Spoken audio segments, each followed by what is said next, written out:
সুধীবৃন্দ, আমি ডাক্তার নাজমুল করিম মানিক, চর্ম ও যৌন রোগ বিশেষজ্ঞ, Cosmogen skin care, 15 Ahsan trade centre থেকে বলছি।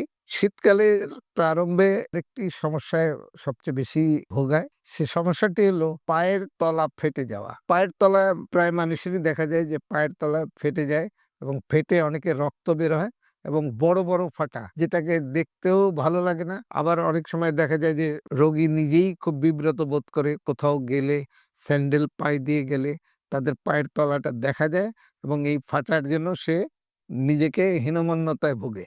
আমরা তাদেরকে পরামর্শ দিই যে পায়ের তলা ফাটার চিকিৎসা আছে এবং পায়ের তলা এই শীতকালে বিশেষ করে বেশি যত্ন নিতে হয়।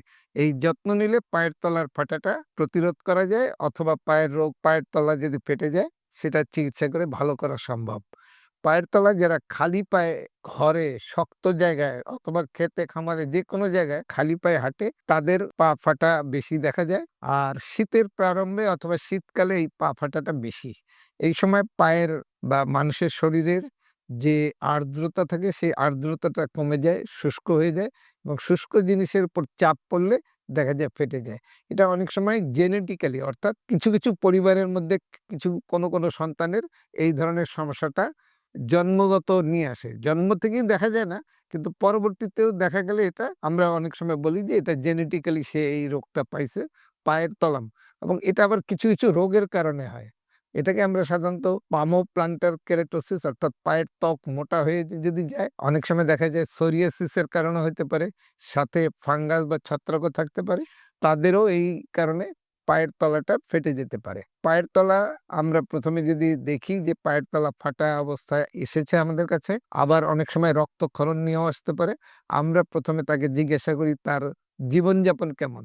যদি সে বলে যে আমি মাঠে কাজ করি অথবা আমি ঘরে খালি পায়ে হাঁটি, তখন আমরা তাকে পরামর্শ দিই যে আপনি ঘরেও কমপক্ষে একটি স্পঞ্জের স্যান্ডেল পায়ে দিয়ে থাকবেন এবং যতই শীত আসে, যদি শীতের তীব্রতা বাড়ে, তখন পায়ে মুজে পায়ে দিয়ে সে যেন ঘরে হাঁটাচলা করে।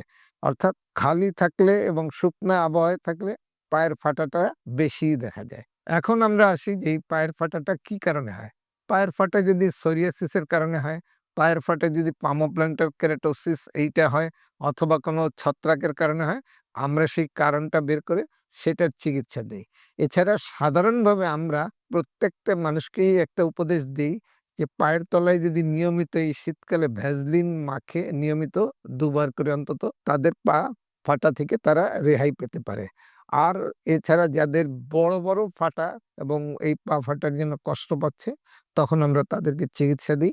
এমনি সাধারণভাবে যে চিকিৎসাটা আমরা দিয়ে থাকি, এক ধরনের স্যালিসাইলিক মিশ্রিত স্টেরয়েড, সাথে আমরা ইউরিয়া মিশানো বিভিন্ন ধরনের ক্রিম পাওয়া যায়, অথবা ভ্যাসলিন। এই সম্মিলিত যেই মলমগুলো পাওয়া যায় সেগুলো আমরা পায়ের তলায় প্রয়োগ করতে বলি। এগুলো লাগালে এই পায়ের ফাটা রোগ থেকে নিষ্কৃতি পাওয়া সম্ভব। আর যদি সোরিয়াসিস থাকে তখন আমাকে সোরিয়াসিসের চিকিৎসা দিতে হবে। আর যদি ছত্রাক সংক্রামিত হয় তখন আমাদের ছত্রাকেরও চিকিৎসা দিতে হবে। এইভাবে আমরা পায়ের ফাটা থেকে একটা মানুষকে নিষ্কৃতি দিতে পারি বা তাকে মুক্ত রাখা সম্ভব। ধন্যবাদ।